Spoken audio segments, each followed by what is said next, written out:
What if a book held the key to freedom? For Minji, a tattered dictionary became her lifeline, weapon, and secret. Uncover a truth that changes everything in this epic tale of survival and language. Welcome to an unforgettable journey of courage, hope, and the power of language. Today, we dive into the inspiring story of Minji and the Dictionary of Freedom. Get ready to be moved, inspired, and reminded that even in the darkest times, words can light the way. Let's begin. Chapter 1: The Last Gift. The air was thick with smoke and the sound of distant explosions. Minji crouched behind a crumbling wall, clutching her father's last gift. It was a tattered English-Korean dictionary, its pages yellowed and frayed. Her father had pressed it into her hands moments before soldiers dragged him away. "This will save you," he had whispered urgently. She didn't understand how a book could save her, but she trusted him. The village was in chaos. Flames devoured homes, and people ran in every direction. Minji's heart pounded as she scanned the area. She had to escape. Her father's words echoed in her mind: "Go south. Find freedom." She tucked the dictionary into her bag and began to run. The journey was treacherous. The roads were littered with debris and the bodies of those who hadn't made it. Minji moved quickly, her small frame weaving through the destruction. She avoided the main paths, knowing soldiers patrolled them. Hunger gnawed at her stomach, but she pressed on. Freedom was her only goal. Days turned into nights as she traveled. She slept in abandoned barns and under the cover of trees. The dictionary became her constant companion. At night, she would open it, tracing the unfamiliar English words with her fingers. She didn't understand them yet, but she felt a strange comfort in their presence.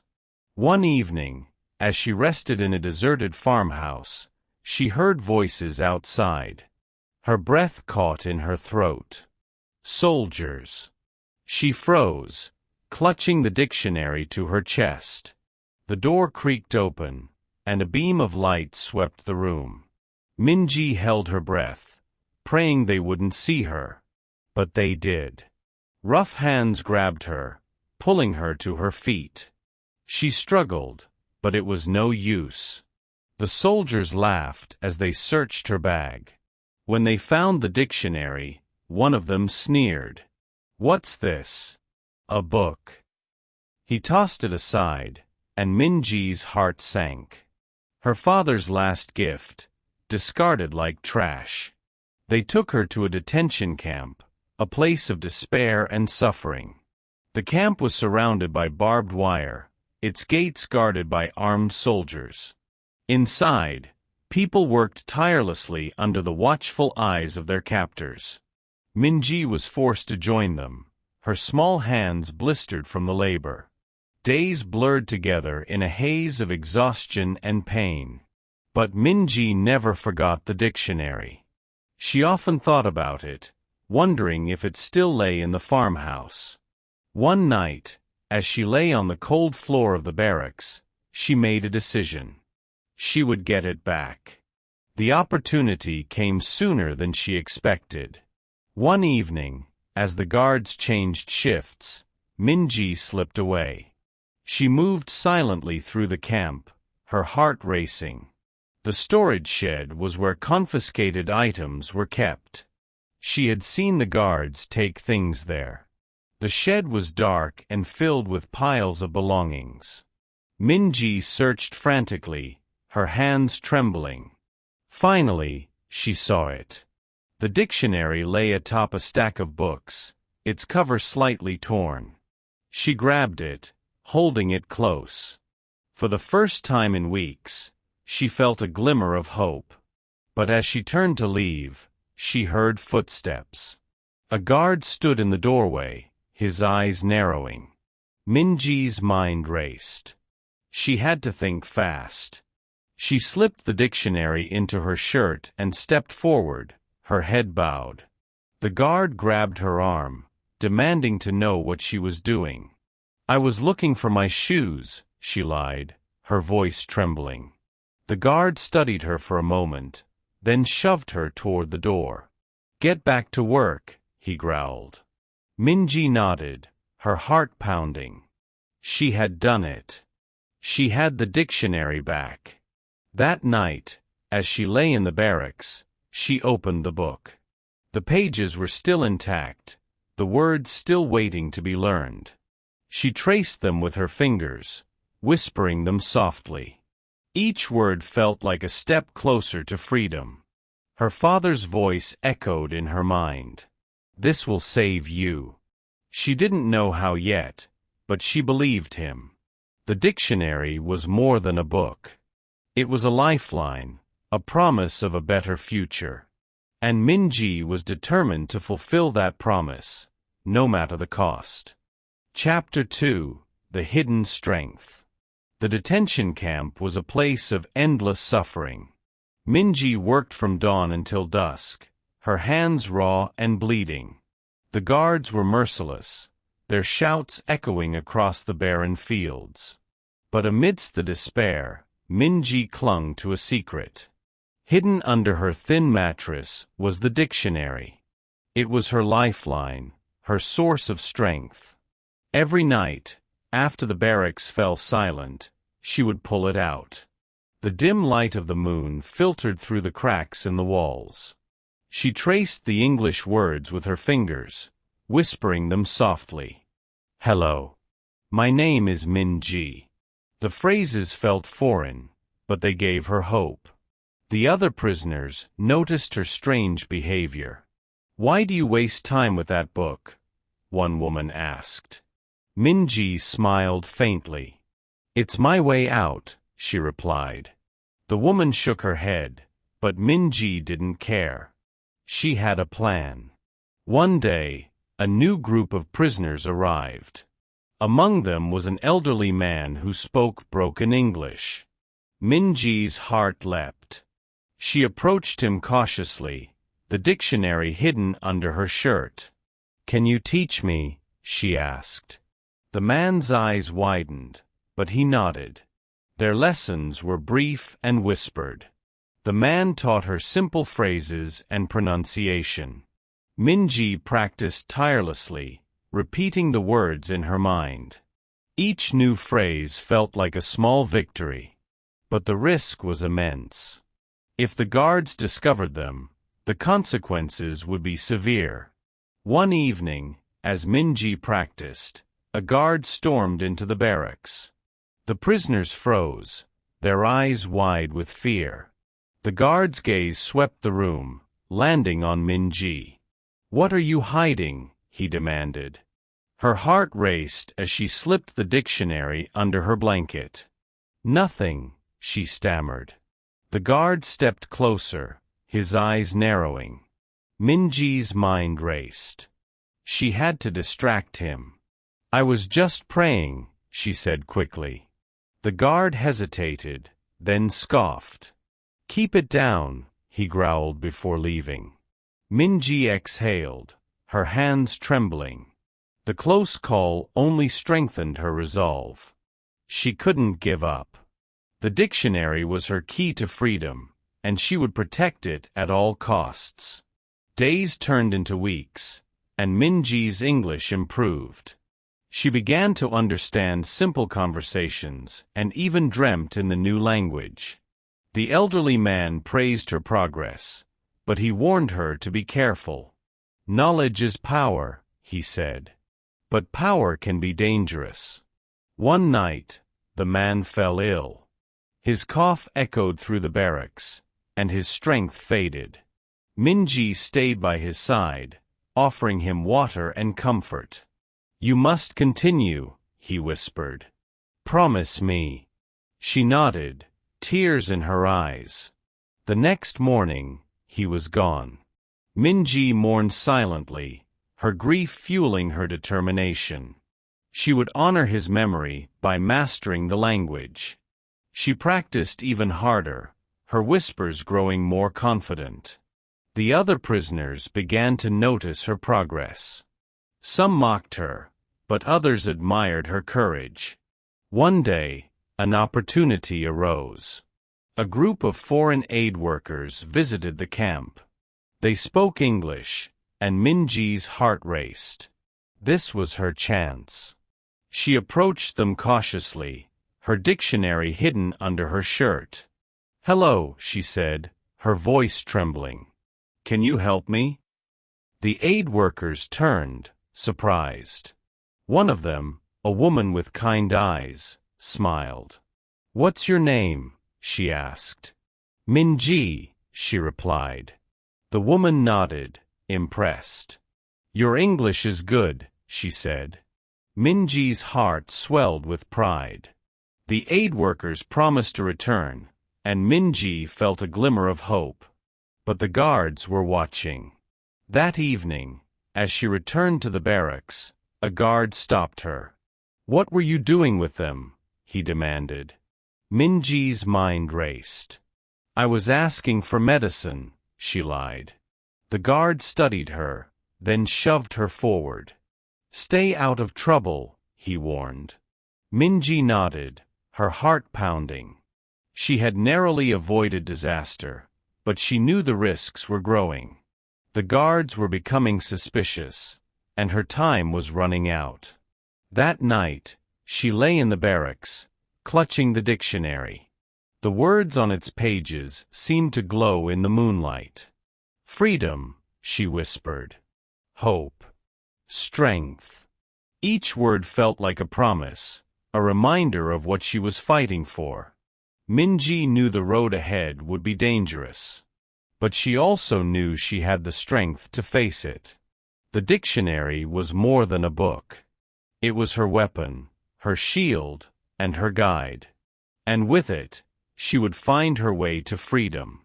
Chapter 3: The Long Road South. The night was cold, and the stars were hidden behind thick clouds.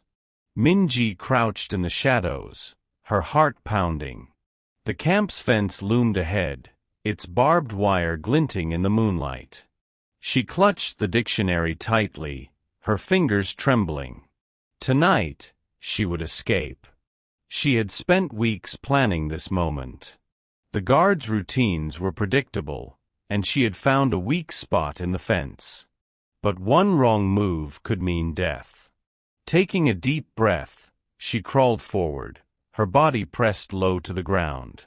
The sound of footsteps made her freeze. A guard walked past, his flashlight sweeping the area. Minji held her breath, her face buried in the dirt. The light passed over her, and the guard moved on. She exhaled slowly, then continued. Reaching the fence, she pulled out a pair of wire cutters she had stolen. Her hands shook as she snipped the wires, each cut echoing in the silence. Finally, she created a small opening. She slipped through, her clothes catching on the barbs. Pain shot through her arm, but she didn't stop. Once outside, she ran. The forest was dark and unfamiliar, but she didn't look back. Her only thought was to put as much distance between herself and the camp as possible. The dictionary bounced against her chest, a constant reminder of her father's words. "This will save you." Hours passed, and her legs grew weak. She stumbled into a clearing, her breath coming in ragged gasps. The first light of dawn painted the sky in soft hues. She was free, but the journey was far from over. Minji knew she had to head south. The border was miles away, and the terrain was treacherous. She had no map, no food, and no allies. But she had the dictionary, and that gave her hope. She opened it, flipping to a page she had marked. "Help," it read. "I need food. Water." She practiced the phrases, her voice barely a whisper. If she encountered anyone, she would need to communicate. The thought terrified her, but she pushed it aside. Survival was all that mattered. The days blurred together as she walked. She foraged for berries and drank from streams, her body growing weaker. The nights were the hardest. The cold seeped into her bones, and the sounds of the forest kept her awake. But she pressed on, driven by the promise of freedom. One afternoon, she stumbled upon a small village. Her heart leapt, but she hesitated. The villagers could help her, or they could turn her in. She had to take the risk. Clutching the dictionary, she approached a woman drawing water from a well. "Hello," Minji said, her voice shaky. The woman looked up, startled. Minji pointed to the well, then to her mouth. "Water, please," she said in English. The woman's eyes softened, and she handed Minji a cup. The kindness brought tears to Minji's eyes. She drank greedily, then pointed to the dictionary. "English," she said. The woman nodded, understanding. She gestured for Minji to follow her. The villager led her to a small hut, where she gave her food and a blanket. Minji tried to express her gratitude, but words failed her. Instead, she bowed deeply, her heart full. The woman smiled and patted her shoulder. That night, Minji slept for the first time in weeks. The hut was warm, and the food filled her stomach. But her journey wasn't over. The next morning, she thanked the woman and set off again, her spirit renewed. Days turned into weeks as she traveled. She encountered more villages, each time using the dictionary to communicate. Some people helped her, while others turned her away. But she never gave up. Each step brought her closer to the border. One evening, she reached a river. On the other side, she could see soldiers patrolling. Her heart raced. This was it, the final obstacle. She hid in the bushes, watching their movements. She had to cross without being seen. As night fell, she made her move. The water was icy, and the current was strong. She waded in, clutching the dictionary above her head. The soldiers' voices carried across the water, but she focused on the other side. Halfway across, her foot slipped on a rock. She fell, the water swallowing her. Panic surged as she struggled to surface. The dictionary slipped from her hands, disappearing into the darkness. She reached for it, but it was gone. Tears mixed with the river water as she dragged herself to the shore. She had lost the dictionary, but she couldn't stop now. Crawling onto the bank, she collapsed, her body trembling.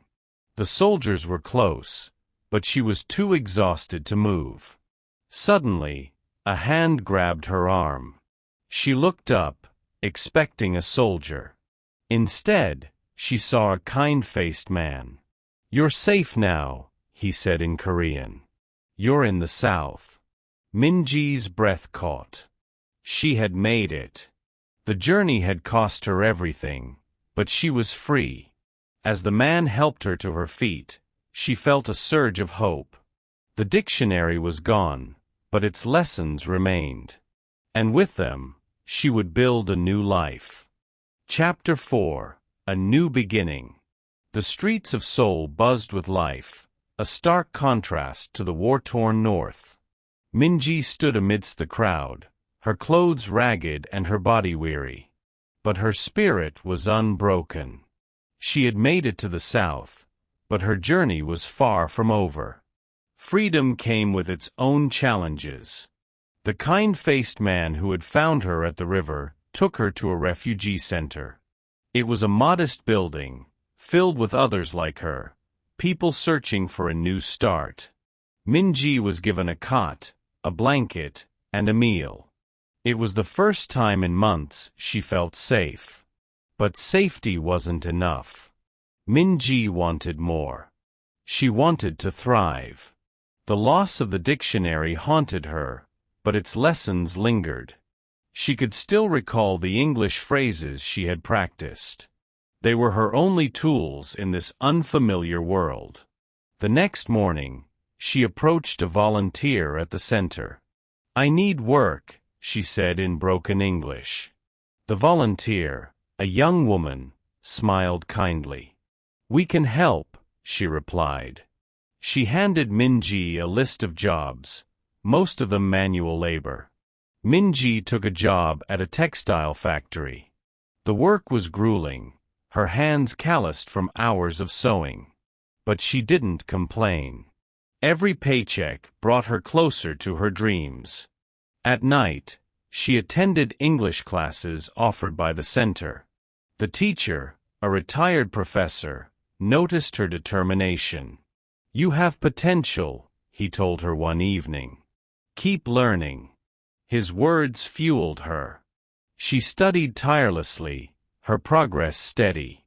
The other students admired her resilience, and some even sought her help.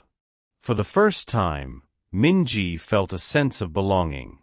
Months passed, and her English improved. She could hold simple conversations and read basic texts. One day, the professor approached her after class. "There's an opportunity," he said. "A position as a translator for refugees. Are you interested?" Minji's heart leapt. This was her chance to give back, to help others like her. She accepted without hesitation. The job was challenging, but it filled her with purpose. She worked with families, helping them navigate their new lives. Her story inspired them, and theirs inspired her. But despite her success, something felt missing. The dictionary had been more than a tool, it was a connection to her father. She often wondered what had become of it, lost in the river.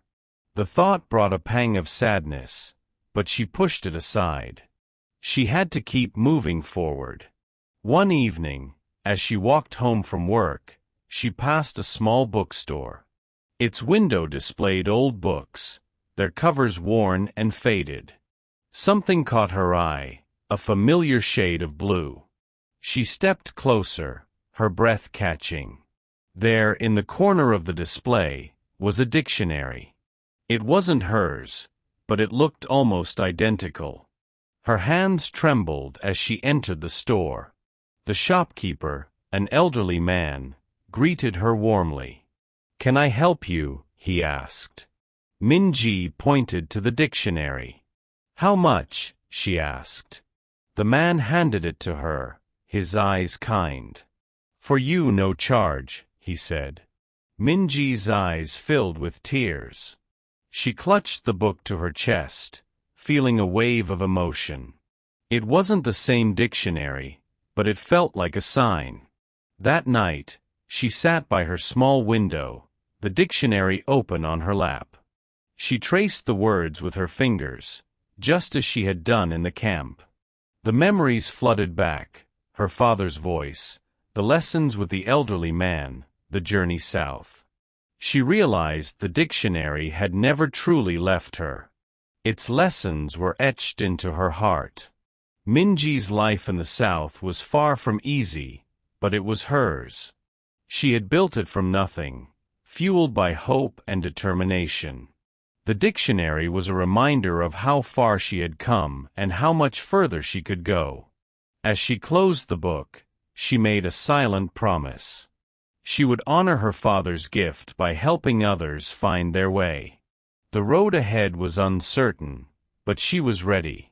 With each word she learned, each life she touched, she was writing a new chapter. And this time, she was the author. Chapter 5: The Secret Revealed.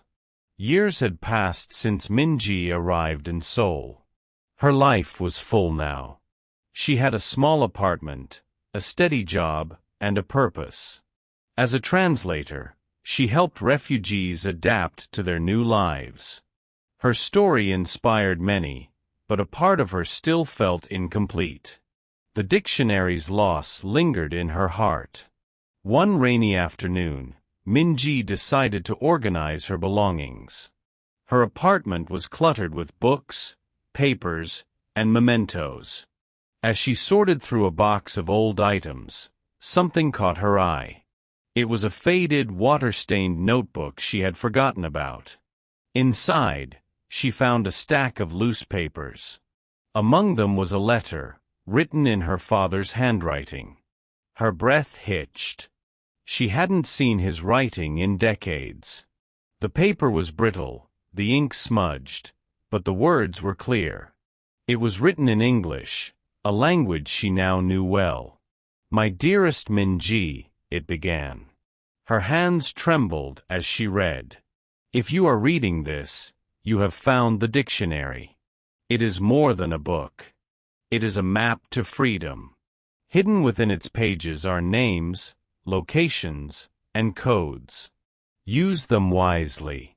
Minji's heart raced. She flipped through the notebook, finding more notes. Her father had been part of an underground network. The dictionary was a tool to help refugees escape. Each word, each page, held a hidden meaning. It was a revelation that left her stunned. Tears streamed down her face as she pieced together the truth. Her father hadn't just given her a book. He had given her a mission. The dictionary was a key to saving lives, and she had carried it without knowing. The weight of his sacrifice overwhelmed her. She thought back to the night she lost the dictionary in the river. Had it been found by someone else? Had its secrets helped others escape? The questions swirled in her mind, but there were no answers. All she knew was that her father's legacy lived on.